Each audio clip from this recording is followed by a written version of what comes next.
નમસ્કાર મિત્રો, જય માતાજી, જય શ્રી કૃષ્ણ। આજે આપણે વાત કરવાના છે શ્રીમદ ભાગવત ગીતાની જીવનમાં ઉતારવા જેવી 9 બાબતો। તો એના વિશે હું તમને થોડો પરિચય આપું। શ્રીમદ ભાગવત ગીતા આપણો અત્યંત પવિત્ર ગ્રંથ છે।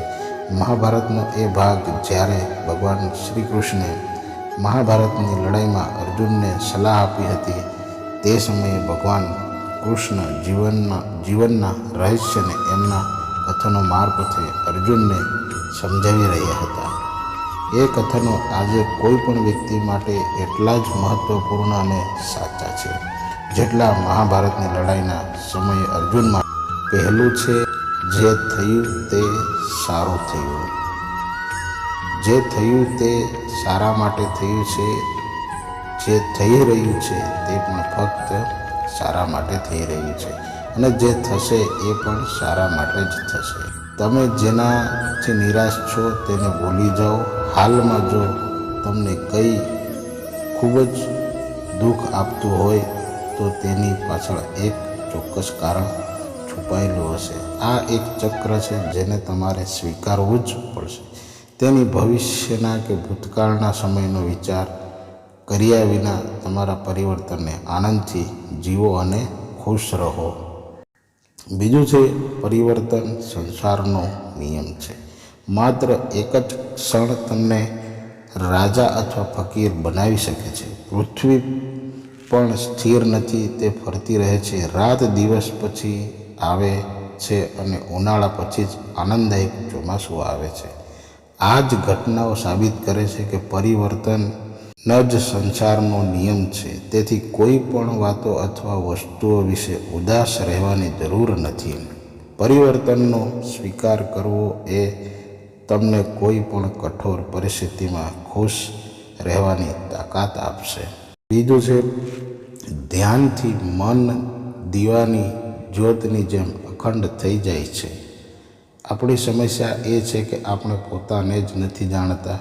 આપણામાંથી મોટા ભાગના લોકોએ પોતાની જાતને મળવા માટે ક્યારેય પ્રયાસ કર્યો જ નથી।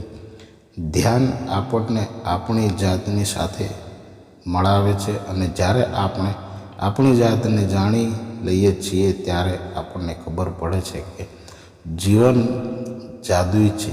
ધ્યાન કોઈ પણ વ્યક્તિનું જીવન બદલી શકે છે। ચોથું છે, તમે ખાલી હાથે આવ્યા હતા અને ખાલી હાથે જવાના છો।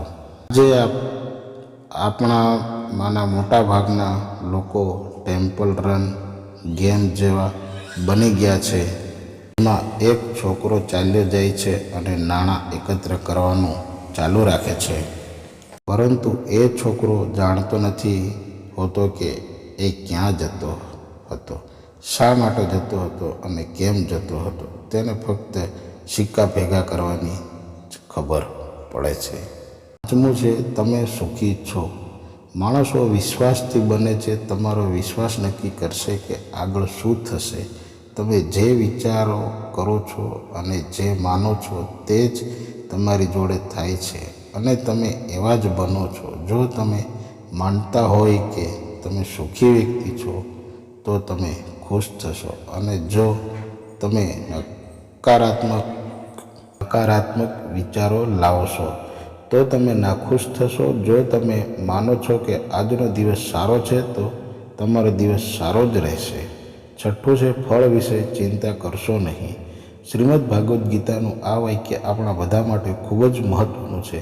આપણે હંમેશા પૈસા, સારું ઘર, સારી કાર અને સુરક્ષિત ભવિષ્ય માટે કામ કરીએ છીએ, પરંતુ મોટા ભાગના લોકો રેસ તરીકે જીવનને ધ્યાનમાં રાખીને જીવન જીવી રહ્યા છે, જેથી તેમને ટૂંક સમયમાં મંજિલ મળી શકે, અને જ્યારે મંજિલ મળે છે ત્યારે તેઓ સુખ નથી પામી શકતા, અને તેઓ આગામી મંજિલ માટે દોડવાનું શરૂ કરે છે, પણ તેઓ સમજી શકતા નથી જીવન એક સફર છે, કોઈ મંજિલ નથી। તમને સારી મંજિલના બદલે ખુશી નહીં મળે। ખુશી તો જીવનની સફરમાં જ છુપાયેલી છે। શંકાથી ક્યારેય સુખ મળી શકે? શંકા એ આપણા મનના અસ્પષ્ટ વિચારોનો પડદો છે। શંકા બધાને કાયર અને અસ્થિર બનાવી શકે છે. શંકાના લીધે વ્યક્તિ હિંમતવાન નિર્ણયો નથી લઈ શકતા અને સખત મહેનત કરવા છતાં પણ એ હારેલા માણસની જેમ જીવન જીવે છે. 8મો છે જાત પર વિશ્વાસ રાખવો. મનુષ્ય પોતાના વિચારોથી ઊંચાઈઓને પણ સ્પર્શ કરી શકે છે અને પોતાને પાડી પણ શકે છે, કારણ કે દરેક વ્યક્તિ પોતાની મિત્ર પણ છે અને દુશ્મન પણ છે.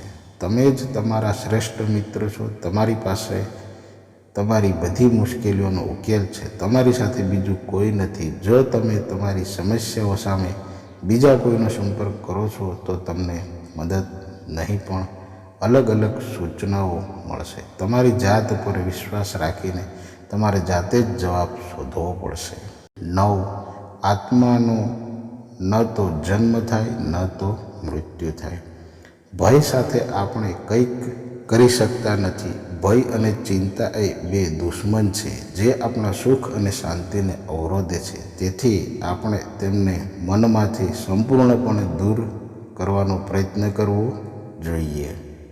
તો મિત્રો, આ જ હતી ગીતાની 9 બાબતો જે આપણા જીવનને ખૂબ જ મહત્ત્વ હતી.